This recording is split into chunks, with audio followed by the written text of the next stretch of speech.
కీర్తనల గ్రంథం నుంచి 4వ అధ్యాయము. ప్రధాన గాయకునికి తంతి వాద్యములతో పాడదగినది దావీదు కీర్తన. మనము ఈ నేపథ్యం ఒకసారి మనం చూసుకున్నట్లయితే దావీదు ఈ కీర్తన రాసినట్టుగా చాలా క్లియర్ గా రాసింది. అదేవిధంగా దావీదు ఆ రోజుల్లో రాజుగా పరిపాలన చేసినప్పుడు తంతి వాద్యములను అలాగే ప్రధాన గాయకులను పాటలు పాడేవారిని అందరినీ కూడా ఆయన సిద్ధపరిచేవాడు. ఇదంతా కూడా మనం మొదటి దినవృత్తాంతంలో 15వ అధ్యాయంలో మనం చూస్తాం. తర్వాత మీరు చూసుకోవచ్చు.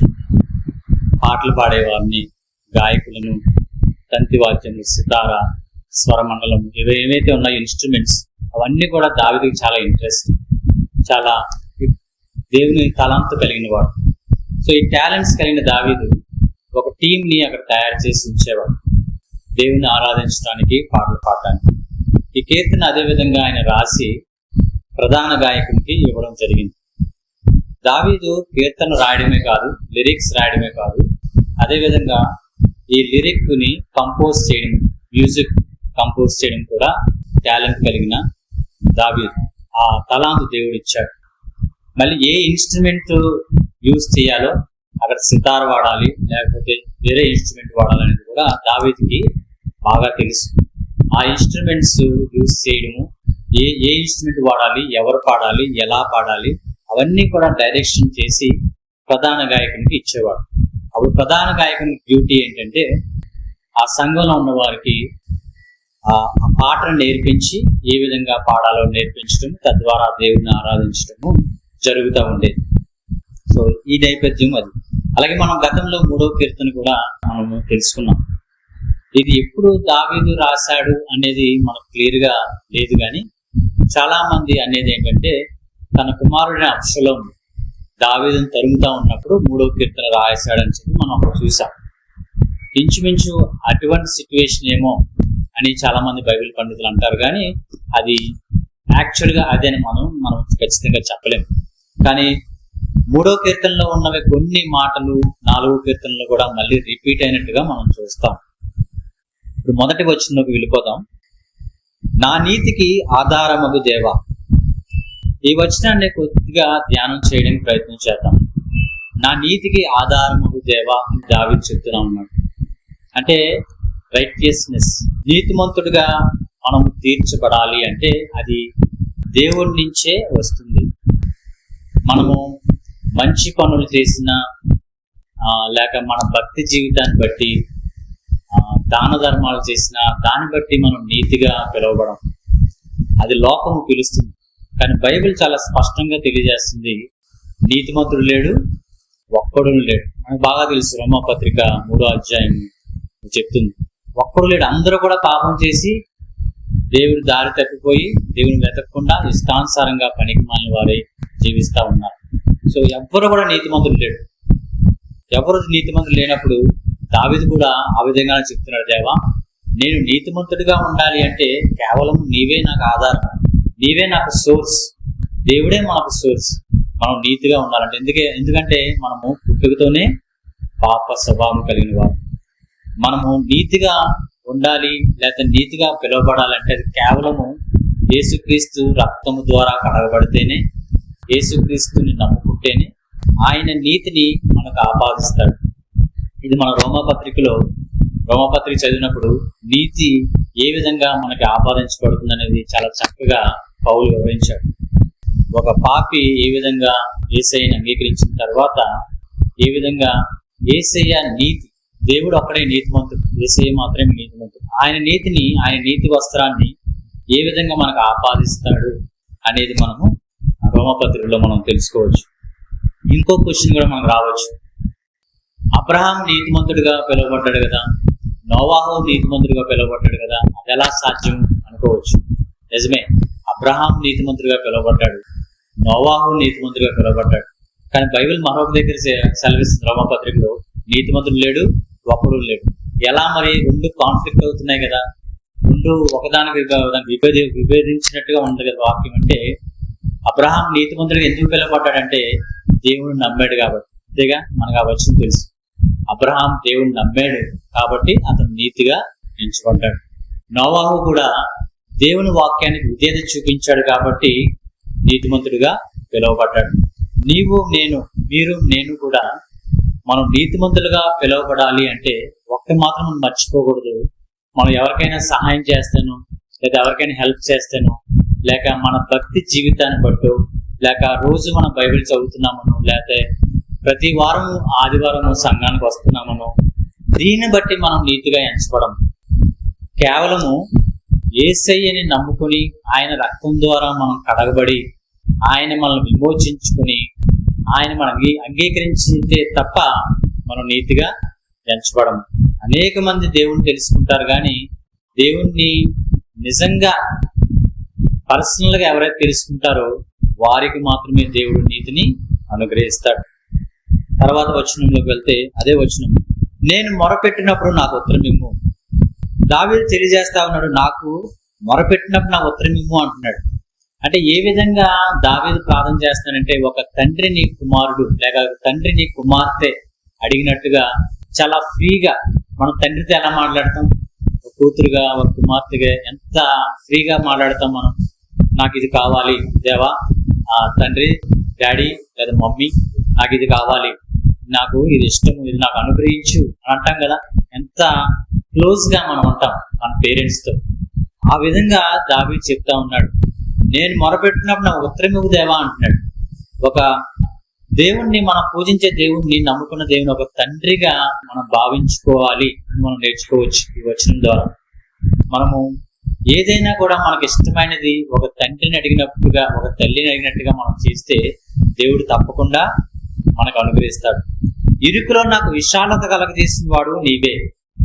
ఈ వచనము దావీదు గుర్తు చేసుకుంటున్నాడు ఏంటంటే, అక్కడున్న సమయంలో చాలా కష్టంలో శ్రమల్లో దావీదు ఉన్నాడు. కానీ మరొక విషయం గుర్తు చేసుకున్నాడు, గతంలో నేను ఇరుకులో ఉన్నప్పుడు నాకు విశాలత దయచేసావు దేవా అంటున్నాడు. అదేంటి మనం ఒకసారి గుర్తు చేసుకుందామా? లాస్ట్ టైం మనం చెప్పుకున్నాం, సౌలు తరుగుతా ఉంటాడు కదా, సౌలు తరుగుతా ఉంటాడు. అప్పుడు దేవుడు ఆశ్చర్యరీతిగా దావీదుని రక్షిస్తాడు. అక్కడున్న సంఘటన ఒకటి ఏంటంటే, ఒక కొండ గుహలో దావీదు దాక్కుని ఉంటాడు. సౌలు సైన్యంతో దావీదు దగ్గరికి వచ్చేస్తాడు. ఇంచుమించు దావీదు దొరికిపోతా ఉంటాడు అనమాట. ఆ కొండ చుట్టూరు కూడా సైన్యంతో అక్కడ అపహరిస్తారు. సైన్యం అంతా ముట్టడి చేస్తుంది. ఇంకా కొద్ది సమయంలో దావీదు దొరికిపోతాడు, ఇంకా దావీదు చంపేస్తారు. ఇంకా సౌలు ఇంకా రెడీగా ఉన్నాడు, దగ్గరికి వచ్చేసారు, ఇంకా బంధించడానికి ట్రై చేస్తా ఉన్నారు. అప్పుడు దావీదు ప్రార్థన చేస్తాడు దేవుడికి. దేవుడు అద్భుత రీతిగా దావీదుని రక్షిస్తాడు. ఏ విధంగా రక్షిస్తాడంటే, వెంటనే ఒక సమాచారం వస్తుంది సౌలుకి, సౌలా బయట శత్రువులు దండెత్తి వస్తా ఉన్నారు, మనం త్వరగా వెళ్ళాలి, మనం సైన్యాన్ని సిద్ధపరచుకోవాలి, లేకపోతే వాళ్ళు మనల్ని చంపేస్తారు, మనం బందీలుగా తీసుకెళ్ళిపోతారంటే వెంటనే సౌలు సైన్యాన్ని అంతటిని వెనక్కి తీసుకుని వెళ్ళిపోతాడు. వెనక్కి తీసుకుని వెళ్ళిపోయి యుద్ధానికి సిద్ధపడతాడు. ఆ విధంగా చాలా అద్భుతంగా దేవుడు ఇంకా కొద్ది క్షణాల్లో దావీదు పట్టబడతాడు అన్నప్పుడు, సౌలు చంపుతాడు అనే టైంలో దావీదుని చాలా ఆశ్చర్యంగా అక్కడి నుంచి రక్షించుకుంటాడు. అది జ్ఞాపకం చేసుకుంటా ఉన్నాడు దావీదు. దేవా, ఇరుకులో నాకు విశాలత కలగజేసిన వాడు నీవే. అప్పుడు నాకు విశాలత కలగజేసావు, చనిపోతాను అనే సమయంలో నువ్వు నన్ను రక్షించుకున్నావు, మళ్ళీ కూడా నా ప్రార్థన ఆలకించు దేవా అంటున్నాడు. మనకి ప్రార్థన చేస్తా ఉన్నప్పుడు మన గతంలో దేవుడు చేసిన ప్రార్థనలకి జవాబులు ఒకసారి మనం జ్ఞాపకం చేసుకుంటే మనకేమొస్తుంది? ఒక కాన్ఫిడెన్స్ వస్తుంది. గతంలో నేను ప్రార్థన చేసినప్పుడు నాకు జవాబు ఇచ్చావు కదా దేవా, మళ్ళీ ఇప్పుడు కూడా ఈ సమస్య నాకు వచ్చింది, ఈ ప్రాబ్లం గుండా నేను వెళ్తున్నాను, నాకు జవాబు ఇవ్వు దేవా అన్నప్పుడు దేవుడు తప్పకుండా మనకు జవాబునిస్తాడు. గతంలో మనం దేవుడు చేసిన అద్భుతాలు, ఆశ్చర్యకార్యాలు, దేవుడిచ్చిన జవాబులు మనం గుర్తు చేసుకుని కృతజ్ఞత కలిగి మనం దేవుణ్ణి అడగడము మనము ఈ వచనం ద్వారా నేర్చుకోవచ్చు. మళ్ళీ అంటా ఉన్నాడు, నన్ను కరుణించి నా ప్రార్థన అంగీకరించు. మనం ప్రార్థన చేస్తా ఉన్నాడు, ఒకసారి డిమాండ్ చేస్తా ఉంటాం దేవుణ్ణి. దేవుడు ఏదో మన పక్కనే ఉండి మనల్ని మాత్రమే చూస్తా ఉన్నాడు, ఆయన ఇంకా మన గురించే ఆయన పని ఉన్నట్టుగా ఒకసారి చాలా డిమాండ్ చేస్తా ఉంటారు. సో దేవుడు సర్వశక్తిమంతుడు, ఈ సర్వాన్ని పరిపాలన చేసేవాడు.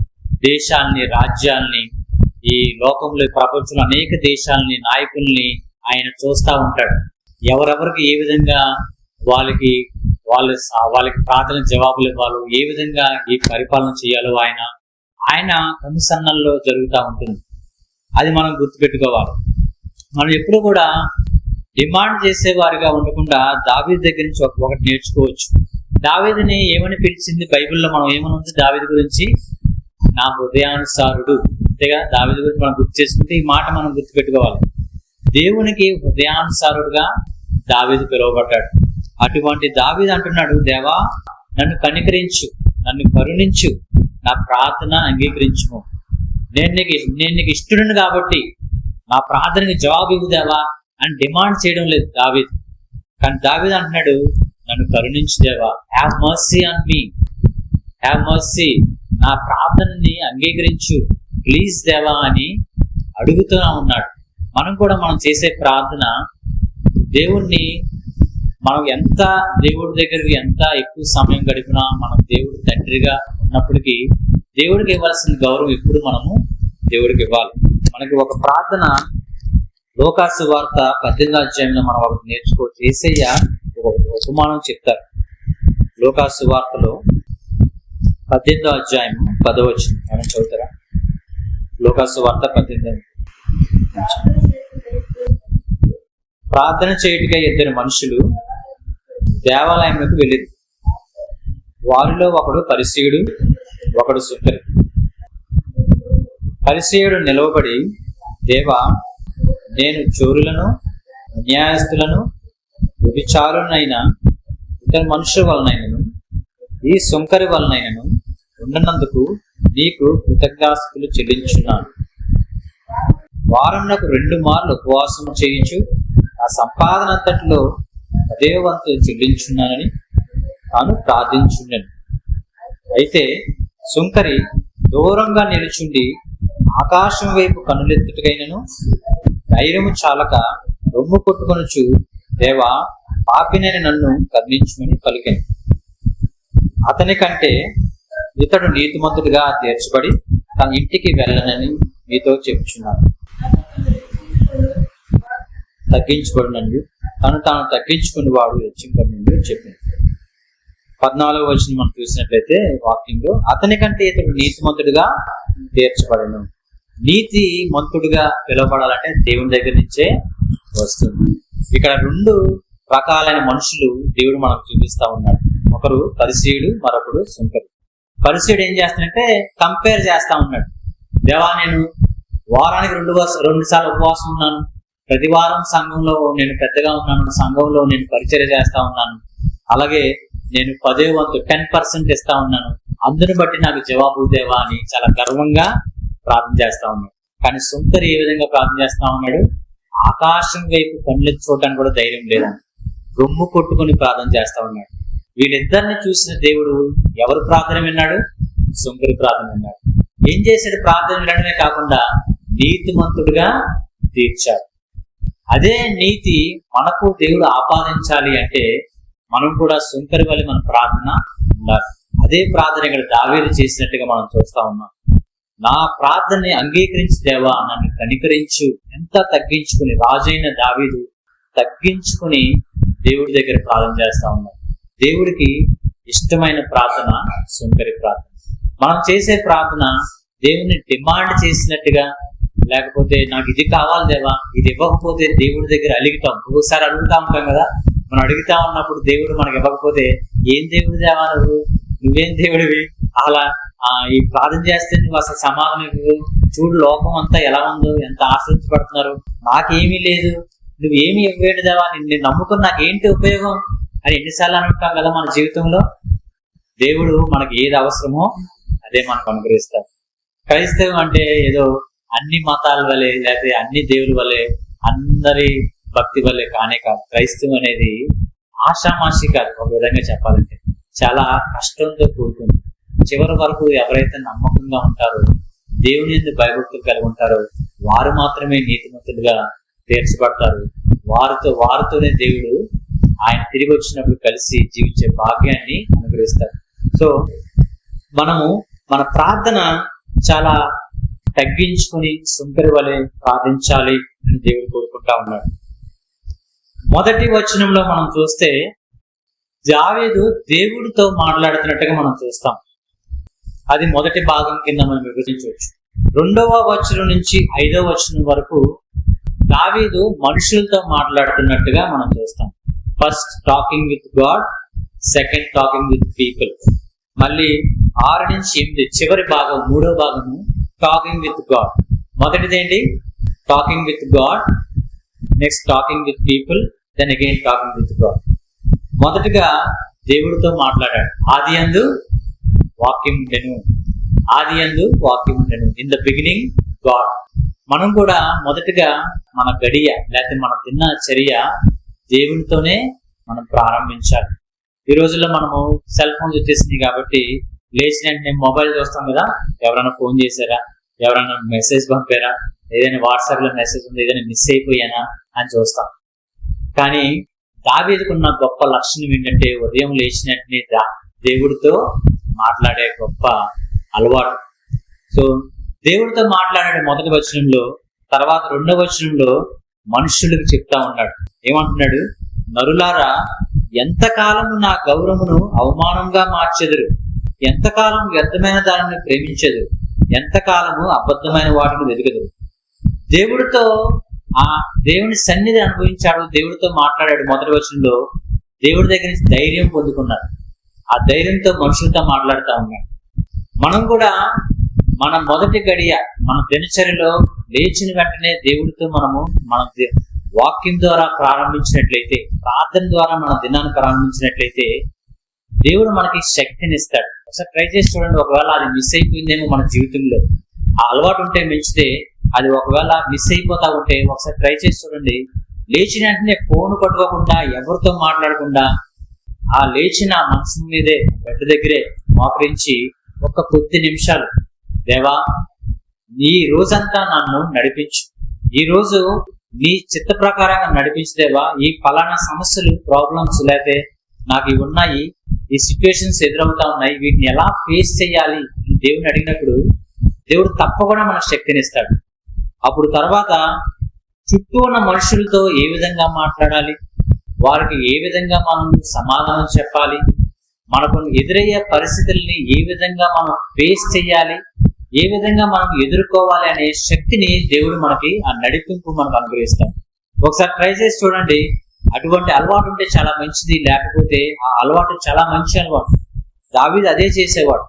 మొదట దేవునితో ఆయన సమయాన్ని గడిపేవాడు, తర్వాత మనుషులతో మాట్లాడేవాడు. మన జాబ్ కానీ, మన చదువు కానీ, ఏదైనా కూడా ఒకసారి మనం చదువుతా ఉన్నప్పుడు ఎర్లీ మార్నింగ్ లేచి చదువుతా ఉంటాం.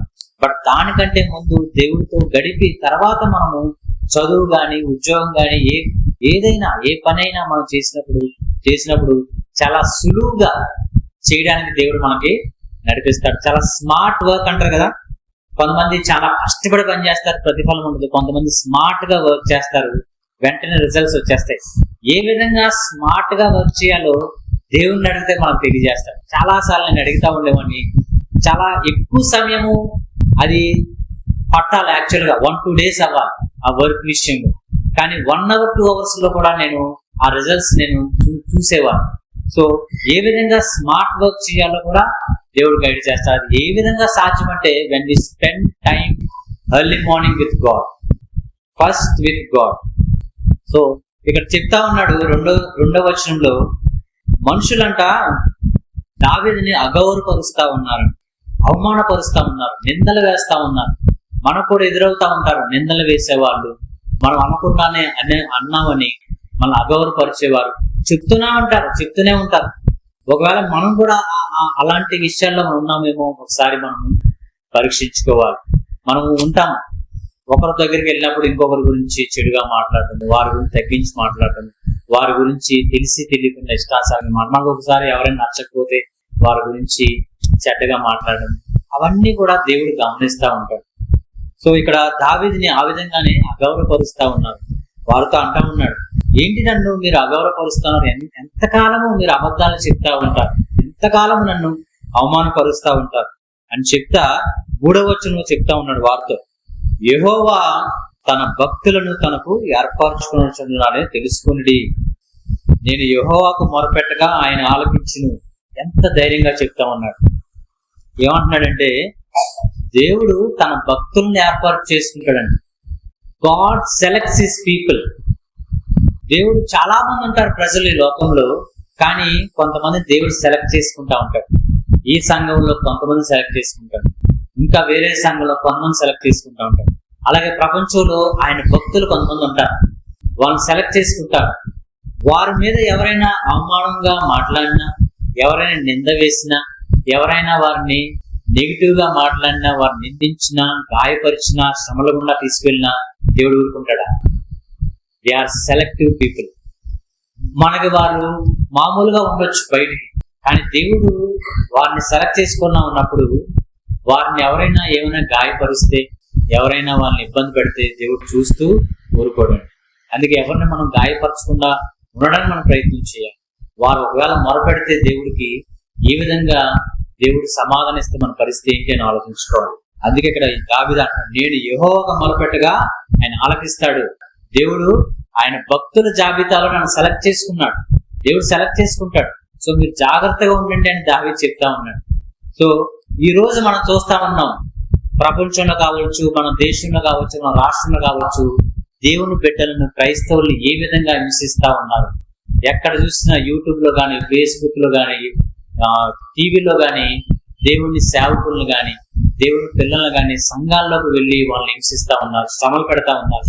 మనం ఎవరి జోలికి వెళ్ళడం లేదు, అయినా కూడా వాళ్ళు మన జోలికి వచ్చి మనల్ని ఇబ్బంది పెడతా ఉన్నారు.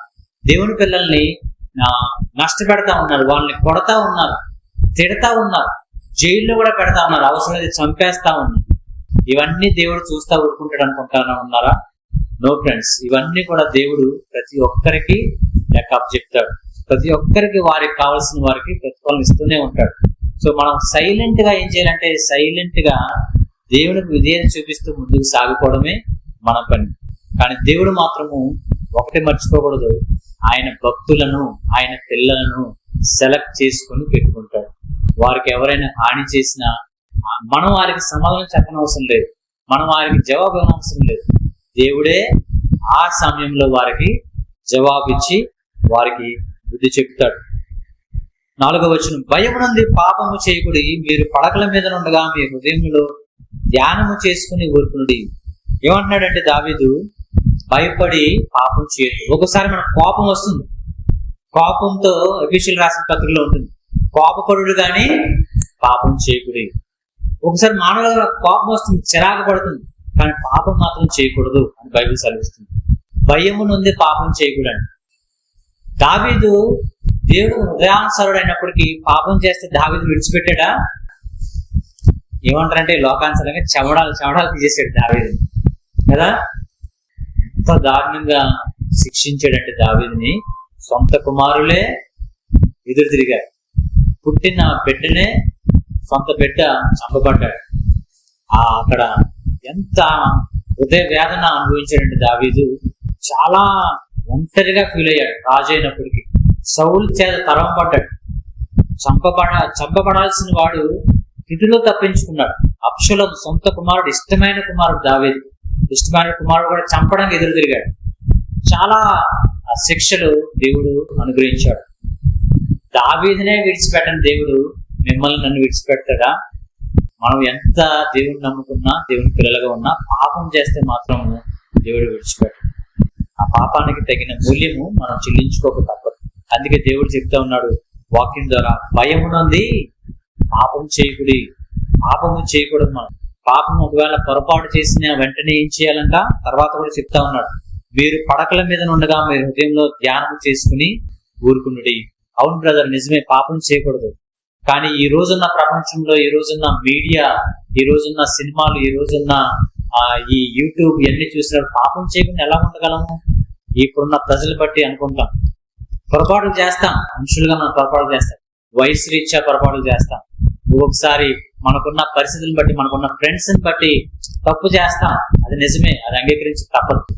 కానీ దావీదు మనకి ఇచ్చే సలహా ఏంటంటే, మనం పడుకునే ముందు ఏం చేయాలి? We need to reflect. పడుకునే ముందు దేవుని దగ్గరికి వెళ్ళి, దేవా ఉదయం నుంచి నేనేం చేశాను ఒకసారి మనము రిఫ్లెక్ట్ చేసుకోవాలి.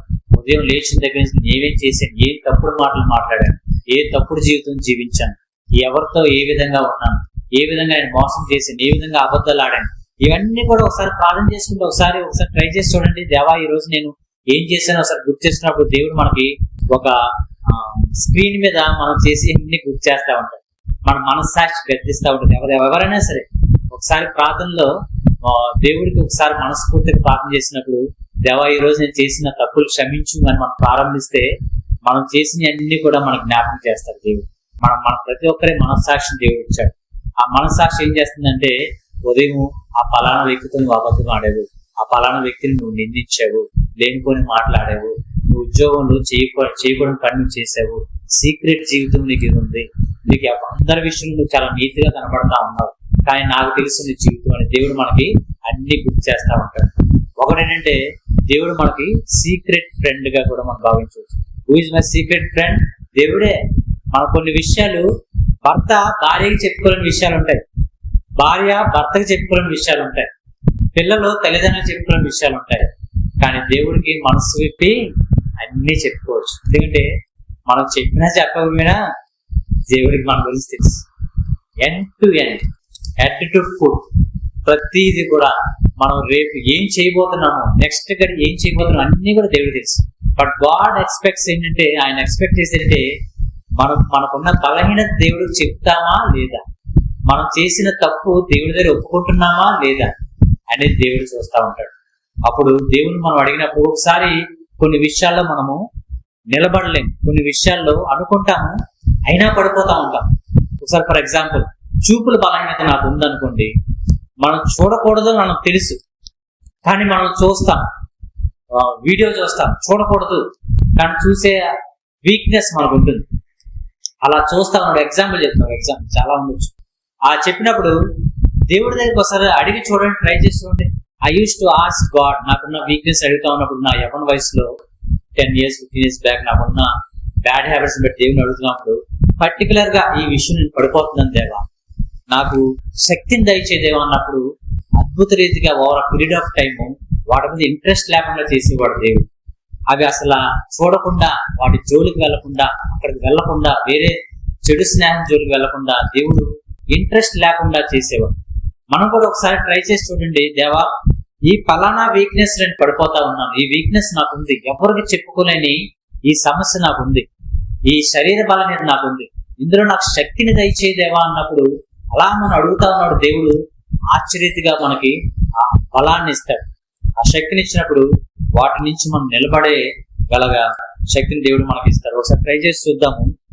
దావీదు ఆ విధంగా అంటున్నాడు, దేవా పాపం చేయొద్దు, ఎందుకంటే దావీదు బాగా తెలుసు పాపం చేస్తే ఏ విధంగా దేవుడు పనిష్ చేస్తాడు.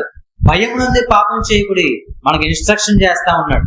మీరు పడకల మీద ఉండగా మీ హృదయంలో మీరు ధ్యానం చేసుకుని ఊరుకుంటుడి, జస్ట్ బి సైలెంట్. పడుకునే ముందు జస్ట్ దేవుడికి వెళ్ళి ఒకసారి రిఫ్లెక్ట్ చేసుకుని, దేవా ఈ రోజు చేసిన తప్పులు నేను ఏమైనా చేసినట్లయితే, తెలియక చేసిన నాకు క్షమించదేవా, నీ రక్తంతో నన్ను కడుగుదేవా అన్నప్పుడు దేవుడు మనల్ని క్షమిస్తాడు. నీతియుక్తమైన బలులు అర్పించు యెహోవాను నమ్ముకోండి. 5వ వచనం. ఆ రోజుల్లో బలులు అర్పించేవాడు మనకు తెలుసు కదా. పాత నిబంధన సమయంలో ఇశ్రాయేల్ ప్రజలు ఏదైనా పాపం చేసినా, ఏదైనా తప్పు చేసినా బలులు అర్పించేవారు. మేకలను లేదా గొర్రెలను అప్పుడున్న స్థితిని బట్టి మన పాస్టర్ గారు బాగా చెప్తారు ఆ బలుల గురించి. ఆ బలులు అర్పిస్తా ఉంటారు. సో కానీ యేసయ్య మరణించిన తర్వాత, సిలువకు అప్పగించిన తర్వాత, ఆయన తిరిగి లేచిన తర్వాత మనం బలులు అర్పించిన అవసరం లేదు. దేవుని దగ్గరికి మనం పాపం చేసినప్పుడు, లేదా పొరపాటు చేసినప్పుడు, తప్పు చేసిన అని మనకు తెలిసినప్పుడు వెంటనే దేవుని దగ్గరికి వెళ్ళినప్పుడు ఏమవుతుంది, దేవుడు ఆయన రక్తంతో కడిగి మన పాపంలో అయినా క్షమిస్తాడు. ఆయన ఆల్రెడీ మన కొరకు బలి యాగం అయ్యి ఉన్నాడు కాబట్టి మనం అప్పుడులాగా బలు అర్పించిన అవసరం లేదు. కానీ దేవుని సన్నిధికి వెళ్ళినప్పుడు, దేవుని నమ్ముకున్నప్పుడు మనకు ఆయన విమోచిస్తాడు. 6వ వచనం మళ్ళీ చెప్తా ఉన్నాడు, దేవుడితో మాట్లాడుతా ఉన్నాడు.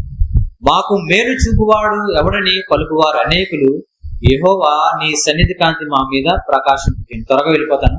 సో దేవుడు ఆ మనుషులు అంటా ఉంటాడు, దావీదుకి అసలు మేలు చేసేవాడు లేడు, దావీదును దేవుడు విడిచిపెట్టేశాడు, అందుకే సౌలు తరుముతా ఉన్నాడు, అబ్షాలోము తరుముతా ఉన్నాడు, ఈ దావీదు చంపబడతాడు, దావీదుకి ఎవరూ హెల్ప్ చేసేవాళ్ళు లేరు అని చెప్తా ఉంటున్నారు దేవా. కానీ ఏమంటున్నాడంటే దావీదు, నీ సన్నిధి కాంతి మా మీద ప్రకాశింపజేయను. ఆ రోజుల్లో సంఖ్యాకాండలు మనం చూస్తాము. ఆ రోజుల్లో మోషే యాజకులు ప్రార్థన చేస్తా ఉన్నప్పుడు వాళ్ళు ప్రార్థన చేసేవారు ఏమనంటే, నీ సన్నిధి కాంతి మా మీద ప్రకాశింపజేయము. దేవుని సన్నిధి కాంతి మన మీద ఉన్నప్పుడు దేవుడు మనకి ఆశీర్వదించబడతాం. దేవుడి దగ్గర మనం బ్లెస్సింగ్స్ పొందుకోవాలంటే ఆయన లైట్ ఆఫ్ గాడ్ మన మీద ఉన్నప్పుడు మనలో నుంచి ఆ చీకటి వెళ్ళిపోయి మనలో నుంచి ఆ దేవుడు మనకి ఆశీర్వాదాలు అనుభవిస్తారు. God's blessings will come from his life. అదే చెప్తా ఉన్నాడు, నీ సన్నిధి కాంతి మా మీద ప్రకాశింపచేయము. 7వ వచనం, వారి ధాన్య ద్రాక్ష రసములు విస్తరించిన నాటి సంతోషం కంటే అధికమైన సంతోషం నీవు నా హృదయంలో పుట్టించుతుంది. ఆ రోజుల్లో ధాన్యము ద్రాక్ష రసము ఇంటికి వచ్చినప్పుడు, అంటే పండిస్తూ ఉంటారు, మన ఊర్లో కూడా ధాన్యం పండిస్తూ ఉంటారు. ఆ కాలము అయినప్పుడు మన ఇంటికి ఆ ధాన్యం వచ్చినప్పుడు, ఆ రైస్ అవన్నీ కూడా వచ్చినప్పుడు, ద్రాక్ష రసం వచ్చినప్పుడు ఆ రోజుల్లో ఇజ్రాయెల్ చాలా సంతోషించేవారు. చాలా ఏదో అచీవ్మెంట్ జరిగినట్టుగా, అంతే కదా. వాళ్ళు కష్టానికి ఫలితము వాళ్ళు పొందుకున్నప్పుడు ఎంతో సంతోషించేవారు. మనం కూడా ఉద్యోగం చేస్తా ఉన్నప్పుడు శాలరీ పడితే ఎలా ఉంటుంది, అంత శాలరీ పడింది సంతోషం ఉంటుంది కదా. అదే విధంగా మనం ఏదైనా సంపాదించినప్పుడు, ఏదైనా ప్రాపర్టీ కొనుక్కున్నప్పుడు, ఏదైనా ఇల్లు కొన్నప్పుడు, గృహప్రవేశం చేసినప్పుడు చాలా సంతోషిస్తాం. మనకున్న ఆ ధనాన్ని బట్టి, మనకున్న ప్రాపర్టీస్ ని బట్టి. దావీదు అంటా ఉన్నాడు, దానికంటే ఎక్కువ సంతోషము నీ దగ్గరే దొరుకుతుంది ప్రభువా. మనం ఎంత సంపాదించినా కూడా సంపాదన మంచిదే ఈ లోకంలో మనం జీవించడానికి, కానీ ఎంతకాలం ఉంటుంది? అది టెంపరీ మాత్రమే కదా, కొంతకాలమే. ఇప్పుడు ఇల్లు కట్టుకున్నాం, ఆ కొంతకాలం హ్యాపీగా ఉంటాం, 1 year, తర్వాత మామూలుగా మళ్ళీ మామూలు జీవితం. మళ్ళీ ఏదైనా ఒక సైట్ కొనుక్కుంటాం, కొంతకాలం చాలా ప్రౌడ్ గా ఫీల్ అవుతాం, అది కొంతకాలమే. చక్కని కంపెనీలో ఉద్యోగం వస్తుంది, ఎంతకాలం? కొంతకాలం, మళ్ళీ మామూలే. అంతా ఈ లోకంలో ఏదైనా మీరు తీసుకోండి, whatever you take in this world, ఏ సంతోషమైనా పర్మనెంట్ మాత్రము కానే కాదు, కొంతకాలము మాత్రమే అది మనకు సంతోషాన్ని ఇస్తుంది. దావీదు బాగా తెలుసు, దావీదు రాజు, ఆయన అన్ని అనుభవించాడు, అన్ని సంతోషాలు గుండా వెళ్ళాడు. దావీదే చెప్తా ఉన్నాడు, వీటన్నిటికంటే నీ సన్నిధే నాకు బహు సంతోషాన్ని ఇచ్చేది, అధికమైన సంతోషము నీవు నా హృదయంలో పుట్టించింది. పీస్ ఆఫ్ మైండ్, మన మనస్సుకు, హృదయానికి మనశ్శాంతి లేకపోతే శాంతి, పీస్ కావాలి అంటే అది కేవలం ఎవరి ద్వారా మనకు వస్తుంది? దేవుని దగ్గర నుంచే. Peace and joy in Jesus, మనం దేవుని దగ్గర నుంచే ఆ సంతోషం మనము వస్తుంది, అది మనం మర్చిపోకూడదు. చివరిగా, యెహోవా నెమ్మదితో పండుకొని నిద్రపోదును, నేను ఒంటరిగా ఉండినను నీవే నన్ను సురక్షితంగా నివసింపచేయుదువు. ఇన్ని కష్టాలు, ఎన్ని శ్రమలు ఉన్నా కూడా దావీదు ఏమంటున్నాడు? నెమ్మదితో పండుకొని నిద్రపోదును. మనం గత 3వ అధ్యాయంలో కూడా మనం చూస్తాం, చాలా దేవా, ఆ అరణ్యంలో ఉన్నాడు దావీదు, చుట్టూ జంతువులు, చుట్టూ భయము, అయినప్పటికీ దావీదు అంటా ఉన్నాడు, దేవా నేను నెమ్మదితో పండుకొని నిద్రపోతుంది. ఎప్పుడైనా ఫారెస్ట్ ఎప్పుడైనా ఎవరైనా వెళ్ళే, ఒకవేళ ఊర్లో కానీ ఏదైనా జంగిల్ కానీ వెళ్ళే ఒకవేళ ఎక్స్పీరియన్స్ ఉంటే తెలుస్తుంది. ఒక్కోసారి మనం ఒంటరిగా ఉన్నప్పుడు లేదా వెళ్తున్నప్పుడు సౌండ్స్, అక్కడ సౌండ్ వస్తుంది తెలుసా మీకు? ఆ సౌండ్లు వింటేనే భయం వేసేస్తుంది, పగలే భయం వేస్తుంది ఒక ఫారెస్ట్కి వెళ్ళినప్పుడు. అదే ఒంటరిగా ఉంటే ఎంత భయం వేస్తుంది చూడండి. అలాంటప్పుడు అదే రాత్రి అయితే, అలాగే ఎన్నో రాత్రులు పగలు దావీదు అక్కడ ఉన్నాడు. ఆ టైంలో చెప్తా ఉన్నాడు, నేను ఒంటరిగా ఉండినను నేను పండుకొని నెమ్మదితో నిద్రపోదును అంటా ఉన్నాడు. నేను ఒంటరిగా ఉన్నాను, నేను నిన్ను సురక్షితంగా, నీవే నన్ను సురక్షితంగా నివసింపజేయదు. కానీ దేవుడి మీద నమ్మకం పెట్టుకున్నాడు ఏంటంటే, వెన్ ఐఎమ్ లోన్లీ, నేను ఒంటరిగా ఉన్నప్పుడు కూడా నీవే నన్ను ప్రొటెక్ట్ చేస్తావు దేవా. నువ్వు తన సాక్ష్యం చెప్పి ముగించేస్తాను. ఒంటరిగా జీవితము ఒక్కొక్కసారి మనకు వస్తూ ఉంటుంది. ఒకవేళ అటువంటి ఎక్స్పీరియన్స్ ఉంటే మీకు బాగా అర్థమవుతుంది. ఒకవేళ లేకపోతే ఫ్యూచర్ లో తప్పకుండా ప్రతి ఒక్కరు కూడా లోన్లీ లైఫ్ అనేది వస్తుంది. చుట్టూ మనుషులు ఉంటారు, కానీ మనకు లోన్లీగా, మనం ఒక్కరిగా ఉన్నట్టు ఫీల్ వస్తుంది. అందరూ ఉంటారు, అందరితో మాట్లాడుతూ ఉంటాం, బట్ వీ ఫీల్ లోన్లీ.